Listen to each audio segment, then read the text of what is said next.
Me revoici pour parler d'un autre livre, basé sur les neurosciences, L'anti-régime, maigrir pour de bon, de Michel Desmurger. Sportive comme elle est, Peggy Boucher n'a pas eu, je pense, à se poser la question d'un quelconque régime minceur. Son régime alimentaire en solitaire sur son bateau a dû être très contraignant, mais une fois sur les plages de Martinique, aucun souci pour sortir son maillot de bain, je pense. Michel Desmurger, docteur en neurosciences et directeur de recherche à l'INSERM, a eu quant à lui le souci de perdre du poids. Il a donc suivi les prescriptions médicales de multiples régimes proposés par les médecines diététiques à la mode et véhiculés par les médias. Un livre très agréable à lire, drôle, sarcastique, scientifique et très pertinent. Michel Desmurger fustige dans ce livre tous les régimes minceurs, dans la mesure où ils font perdre du poids, mais ceci de façon temporaire. Perdez 10 kilos et vous en reprendrez 12 les mois suivants. Se basant sur la littérature scientifique et les neurosciences, notre cerveau est en effet programmé pour enregistrer les manques et privations que l'on fait subir à notre organisme et du coup le corps compense en récupérant plus par la suite. Nous sommes programmés génétiquement pour éviter l'affaiblissement métabolique de nos cellules. Nos cellules mémorisent la diète qui leur est imposée par un effet rebond. Elles deviennent avides de plus de nourriture lorsque les privations cessent, telles des petits Pac-Man. Alors, bien sûr, on s'empiffre un peu plus que d'habitude. D'où le constat qu'un régime réussi ne peut s'inscrire que dans la durée. Le déficit alimentaire doit se faire progressivement, en douceur. Les cellules ne doivent pas se sentir affamées, alors patience. Si vous voulez perdre quelques kilos, soyez indulgent avec vous-même. Et vous n'aurez plus aucun problème de tour de taille. Vous pouvez également vous aider grâce aux conseils avisés d'un autre documentaire sur l'alimentation, qui s'appelle « La meilleure façon de manger ». Donc un livre réalisé par le collectif La Nutrition, qui réunit des scientifiques tels que le professeur Villette, patron de l'école de santé de Harvard. Un guide alimentaire basé sur la science très intéressant, qui vous offrira des informations pratiques et indispensables pour apprendre à mieux s'alimenter. Je terminerai ce podcast par un autre livre, sur les bienfaits d'une transformation personnelle et sociétale.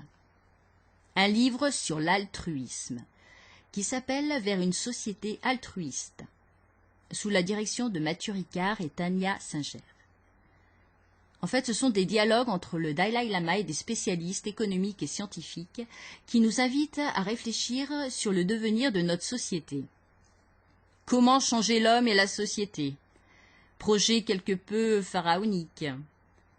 Comment évoluer vers une économie plus équitable ?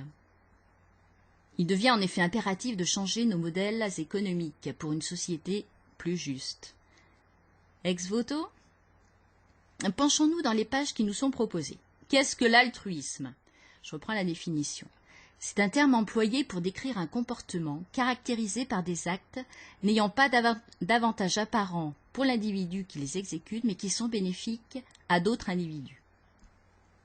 Plusieurs expériences scientifiques sur la compassion et l'altruisme ont été menées grâce à une nouvelle technique d'imagerie cérébrale. Il a été demandé à des personnes habituées à la pratique méditative de développer leur pensée sur la compassion et l'altruisme.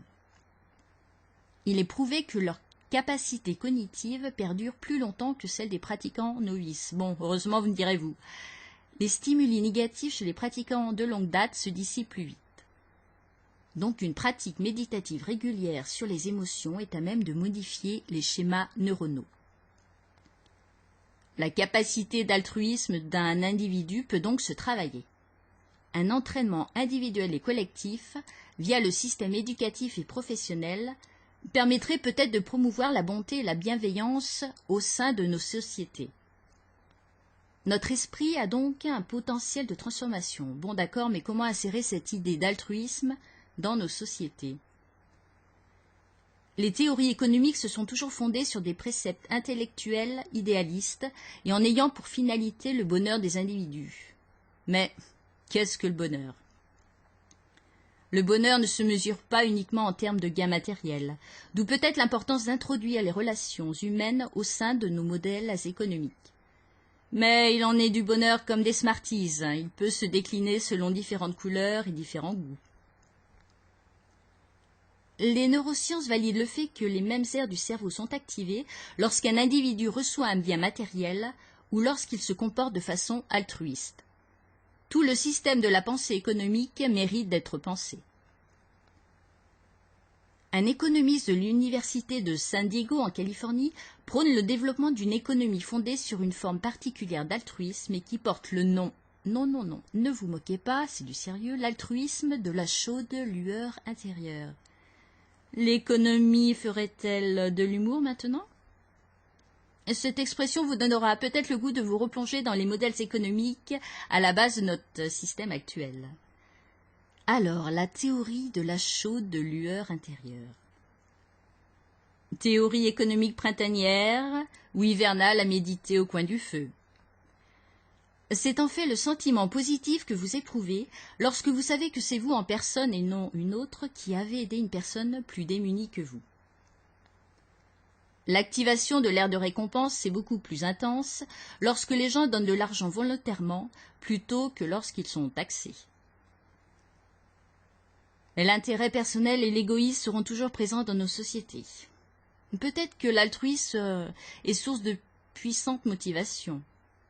Fonder uniquement l'économie sur l'intérêt personnel induit une mauvaise économie, hélas. Croissance matérielle, maximisation des profits, efficacité, but à court terme, individualisme, pensée linéaire, nous sommes tous concernés. Alors comment instaurer plus de pro-socialité dans nos systèmes économiques ? Eh bien peut-être en repensant nos valeurs sur les relations humaines à travers le système éducatif, ainsi qu'en encourageant l'esprit de coopération au sein des équipes. Favoriser l'altruisme au sein des entreprises. Waouh! Qu'en penseront nos dirigeants, nos hommes pressés? Restent peut-être des pointillés.